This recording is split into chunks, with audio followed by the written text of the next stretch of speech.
इसमें लिखना है आपको टॉटोमेरिज को पहले, सबसे पहले आपको थोड़ा देखना है स्टीरियोमेरिज, है ना, त्रिविम समावयवता। त्रिविम समावयवता पहले हेडिंग डालो, त्रिविम समावयवता। देखो दो या दो से अधिक, दो या दो से अधिक यौगिक जिनके अणुसूत्र समान और संरचना सूत्र भी समान हो, और संरचना सूत्र भी समान हो,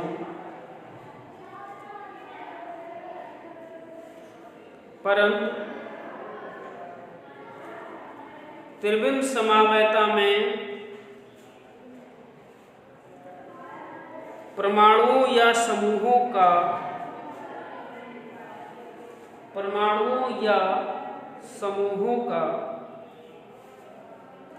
भिन्न अभिविन्यास हो। ठीक है, क्या हो? भिन्न अभिविन्यास हो। लिख लिया? देखिए आपको समझने का तरीका मैं बता दूं कि कैसे इसको याद करोगे। तो इसको याद करने का तरीका है, इसकी क्या क्या चीजें सेम होती हैं समझ लो इसको। पहली चीज सेम होती है इसका मॉलिक्यूलर फार्मूला। ऐसे भी जिनका क्या हो मॉलिक्यूलर फार्मूला सेम होना चाहिए। दूसरा पॉइंट इसका है इसका MF सेम होगा। दूसरा पॉइंट है कि इसका स्ट्रक्चरल फार्मूला जो है स्ट्रक्चरल फार्मूला सेम होना चाहिए। तो पहला है मॉलिक्यूलर फार्मूला सेम होना चाहिए स्टीरियोकेमिस्ट्री में, और दूसरा है स्ट्रक्चरल फार्मूला सेम होना चाहिए, और इसकी कनेक्टिविटी भी सेम होनी चाहिए। कनेक्टिविटी बिटवीन द एटम ये भी आपका सेम होना चाहिए। कनेक्टिविटी बिटवीन द एटम भी सेम होने चाहिए। तीन चीजें सेम होगी, और इसका एक चीज और सेम होता है, इसका IPSC नेम भी सेम होगा। पहला पॉइंट ये, दूसरा हो गया, तीसरा, चौथा है इसका IUPAC नेमिंग भी सेम होता है। ठीक है, तो पहला, दूसरा, तीसरा। और डिफरेंट क्या होगा इसका? डिफरेंट क्या होगा बेटा? डिफरेंट होगा थर्ड डायमेंशनल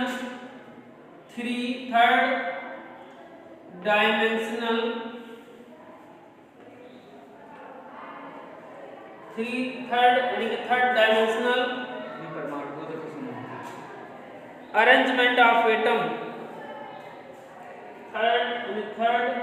थ्री डायमेंशनल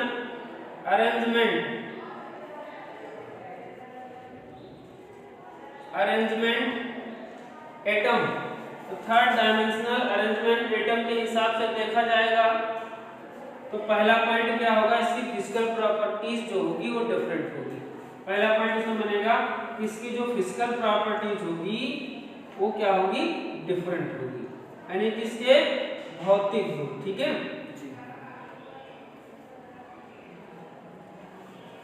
और दूसरा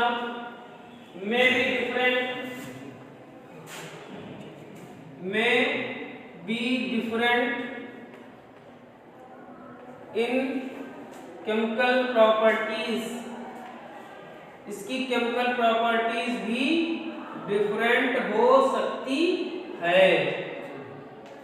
ठीक है, तो पहला मॉलिक्यूलर फार्मूला इसका सेम होगा, स्ट्रक्चरल फार्मूला भी इसका सेम होना चाहिए। कनेक्टिविटी बिटवीन टू एटम से अच्छा कनेक्टिविटी भी होना चाहिए।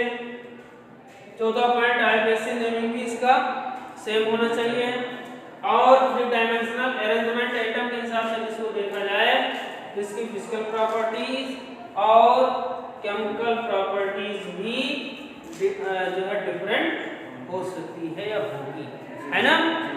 तो एक चीज आपको समझ में आ गई कि क्या स्टीरियोमर्स में आपका मॉलिक्यूलर फार्मूला सेम होना चाहिए, स्ट्रक्चरल फार्मूला सेम होना चाहिए, जिसका अणुसूत्र समान हो और संरचना समानता भी, संरचना सूत्र इसका समान हो, कनेक्टिविटी ऑफ एटम से इसकी समानता रखती हो, आईपीएससी नेमिंग इसका क्या हो, सेम हो। लेकिन 3rd डायमेंशनल अरेंजमेंट एटम जो है उसके हिसाब से देखा जाए तो फिजिकल प्रॉपर्टीज और may be atom may be different in chemical properties, हो सकता है इसकी फिजिकल प्रॉपर्टी तो चेंज ही रहती है, लेकिन कभी कभी क्या होता है कि केमिकल प्रॉपर्टीज भी चेंज हो सकती है ना। अब ये जो स्टीरियो आइसोमर होते हैं ये कितने प्रकार के होते हैं ये भी देखना है, ठीक है। स्टीरियो आइसोमर, स्टीरियो आइसोमर्स जो होते हैं बेटा ये 2 तरीके से, स्टीरियो आइसोमर्स जो होता है वो 2 तरीके से होता है। एक होता है कन्फर्मेशनल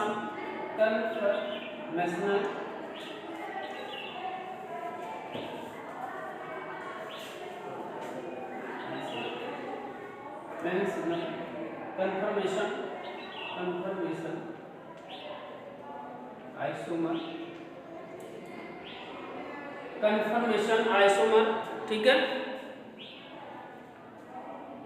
और दूसरा होता है कॉन्फिगरेशनल आइसोमर, कन्फर्मेशन आइसोमर और configurational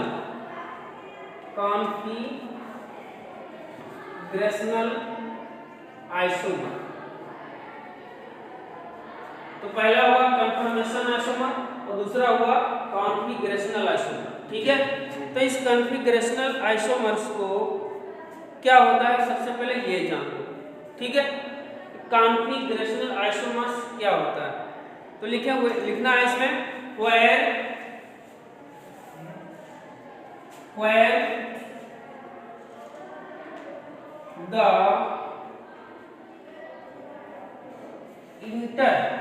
where the interconversion between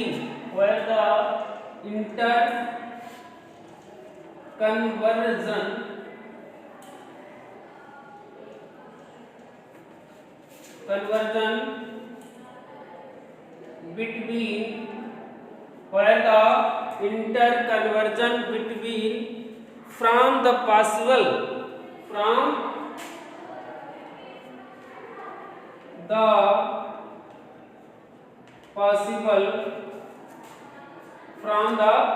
possible via free rotation, अभी हम बता देंगे इसको हिंदी में, via free rotation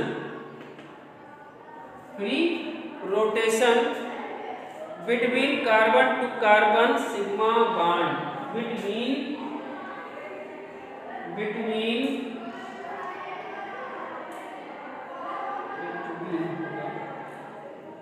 carbon to carbon sigma bond, क्या होगा सिग्मा बॉन्ड होना चाहिए।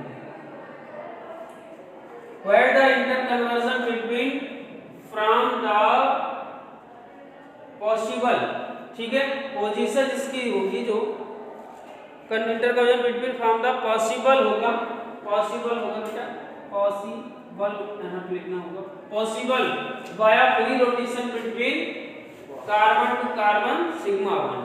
सोचो ये अधिकतर इंटरकन्वर्जन जो इसका होगा यानी कन्फर्मेशन आइसोमर्स में कि where the interconversion between from the possible via free rotation but between carbon to carbon sigma bond होना चाहिए। इंटरकन्वर्जन का मतलब होता है ज्यादातर इसका जो इंटरकन्वर्जन होगा वो सिग्मा बॉन्ड के अंतर्गत, जैसे मान लीजिए carbon to carbon sigma bond से ज्यादा इसका इंटरकन्वर्जन होगा, जैसे इस कार्बन को आप ऐसे लेके फिर ऐसे इसको घुमाएं तो सिग्मा बॉन्ड होगा तो क्या होगा, घूम जाएगा आराम से, इंटर कन्वर्जन होगा।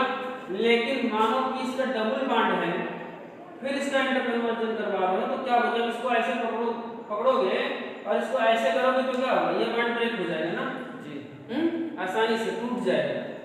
इसमें क्या होगा कि where the interconversion between form the possible via free rotation between carbon to carbon sigma bond होना चाहिए, कि यदि कार्बन और कार्बन के बीच में सिग्मा बॉन्ड है तो इसका रोटेशन पॉसिबल होता है। और ये जरा से किसमें होता है, एल्केन। तो भाई सिंगल सिंगल बॉन्ड कहाँ होगा, एल्केन ग्रुप में होगा कि नहीं होगा। तो इसका फ्री रोटेशन जो है सिग्मा बॉन्ड के अंतर्गत निहित होता है ज्यादातर, ठीक है। अगर carbon to carbon double bond है, दूसरा पोजीशन यहाँ ले सकते हो कि कार्बन टू कार्बन यदि डबल बॉन्ड है ठीक है, तो इसका इंटर कन्वर्जन पॉसिबल नहीं होता है। तो इसका क्या होता है, इंटर कन्वर्जन पॉसिबल नहीं होता है। और यदि रिंग होगा, अगर रिंग है तो रिंग तो आप समझते हैं, रिंग अगर है भाई देखो, अगर ऐसे कार्बन जुड़े हैं तो इसमें इंटर कन्वर्जन कहाँ पॉसिबल है, यहाँ तो डबल बॉन्ड होता है, आपको बता रहे डबल बॉन्ड में इंटर कन्वर्जन पॉसिबल नहीं होता है। तो इस तरीके से आपको पता चल गया होगा कि कन्फर्मेशन जो आइसोमर होता है where the interconversion between form the possible via free rotation but between carbon to carbon sigma bond होना चाहिए, ठीक है। अगर carbon to carbon sigma bond है तो उसका रोटेशन पॉसिबल होता है, ठीक है। और कॉन्फ़िगरेशनल आइसोमर जो होता है उसमें लिख लीजिएगा, इसको डिलीट कर दे बेटा, इसका स्क्रीनशॉट ले लीजिए।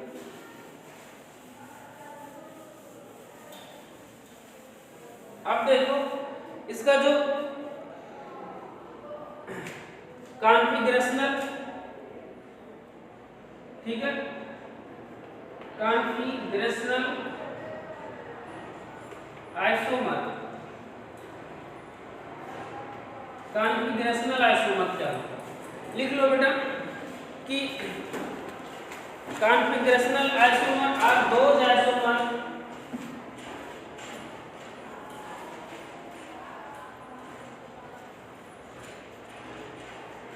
are those isomer, configurational are those isomer where inter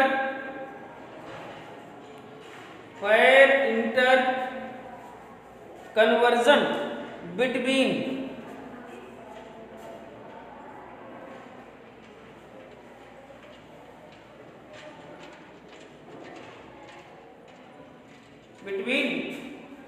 the form are not possible via rotation configurational, ठीक है। where isomers लिख देते हैं ना पूरा, where interconversion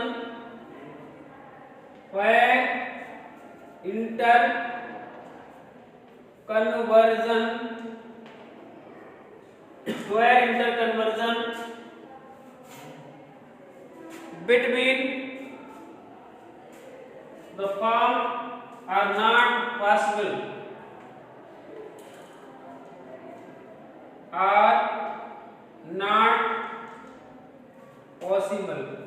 ठीक है। अब देखो कॉन्फ़िगरेशनल जो होता है वो दो तरीके से होता है,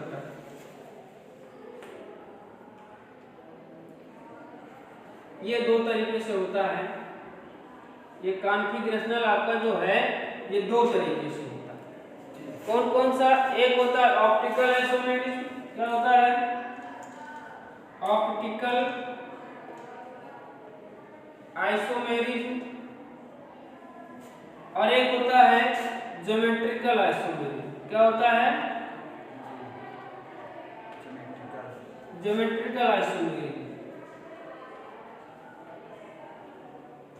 ऑप्टिकल आइसोमेरिज्म को आप लोग जानते हैं। ऑप्टिकल आइसोमेरिज्म को दो भागों में बांटा जाता है, एक होता है एनएनटीओ आइसोमेरिज्म, एनएनटीओ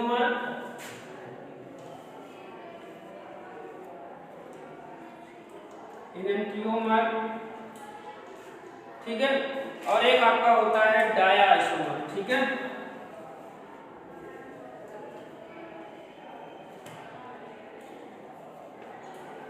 ठीक, ऑप्टिकल आइसोमेरिज्म किसे कहते हैं? प्रकाशिक समानता। जैसे आप लोगों को पता है कि ऑप्टिकल आइसोमेरिज्म जो होता है, लिख लेंगे थोड़ा कि दो या दो से अधिक ऑप्टिकल आइसोमेरिज्म आपको पढ़ाएंगे हम। इसको डिलीट कर दे बेटा, हिंदी परिभाषा थोड़ा लिख लो, फिर इंग्लिश में बता दें। लिख लीजिएगा, दो या दो से अधिक यौगिक जिनके अणुसूत्र समान हो, संरचना सूत्र समान हो, परंतु समतल ध्रुवित प्रकाश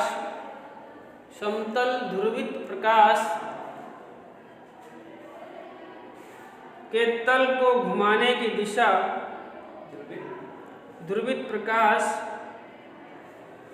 के तल को घुमाने की दिशा भिन्न हो ऑप्टिकल आइसोमेरिज्म कहलाते हैं। ऑप्टिकल आइसोमेरिज्म कहलाते हैं।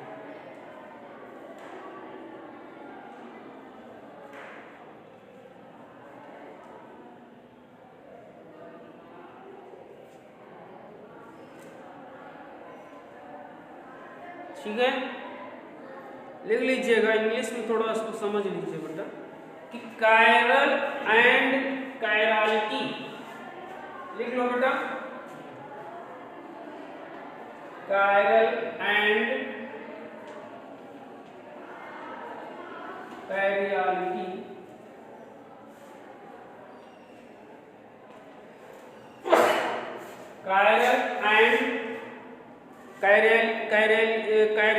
कायरालिटी होता है, इसको क्या कहते हैं? कायरालिटी, ठीक है। Is property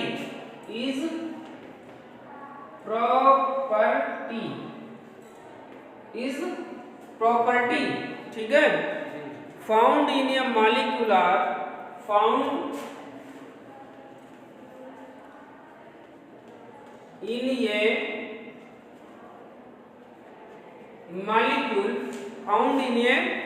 molecule are on object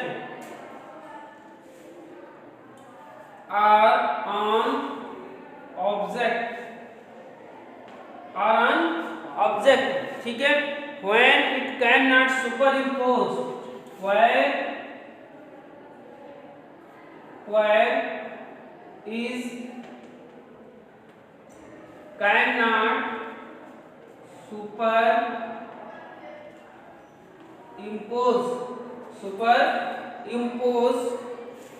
on its own mirror image, on ये वाला ऑन होगा, its own, on it own, ठीक है, on its own mirror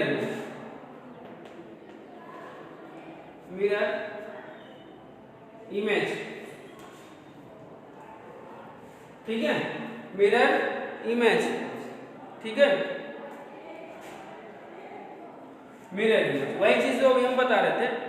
लेकिन इसमें देखो बेटा, कायरल किसे कहते हैं? एक कायरल कार्बन भी होता है बेटा, लेकिन उस कायरल कार्बन की यहाँ पर आपको नहीं पढ़ना है। कायरल का मतलब होगा कि जैसे कायरल कार्बन किसे कहते हैं, पहले ये जान लो, फिर कायरल का मतलब बताते हैं। कायरल का मतलब होता है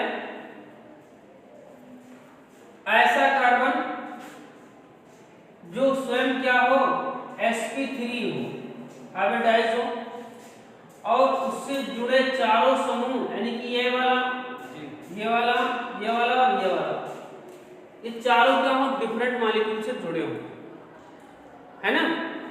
ऐसा कार्बन जैसे मान लीजिए CH2 डबल बॉन्ड CH, ठीक है। और इससे क्या जुड़ा हो, मान लीजिए इधर CL जुड़ा हो, ठीक, और इधर मान लीजिए C2H5 जुड़ा हो, इधर तो ये जुड़ा है, तो ये स्वयं क्या है, ये कायरल कार्बन एटम। देखो इसके ऊपर की बैलेंसिंग, ये वाली बैलेंसिंग ये से कंप्लीट है, और ये C2H5 से कंप्लीट है, और नीचे वाली Cl से जुड़ा है, और उधर CH2 जुड़ा हुआ है। लेकिन ये स्वयं क्या है, ये sp3 हाइब्रिडाइज है। तो इस वाले कार्बन को हम क्या कहते हैं, कायरल कार्बन। क्या कहते हैं बेटा, कायरल कार्बन।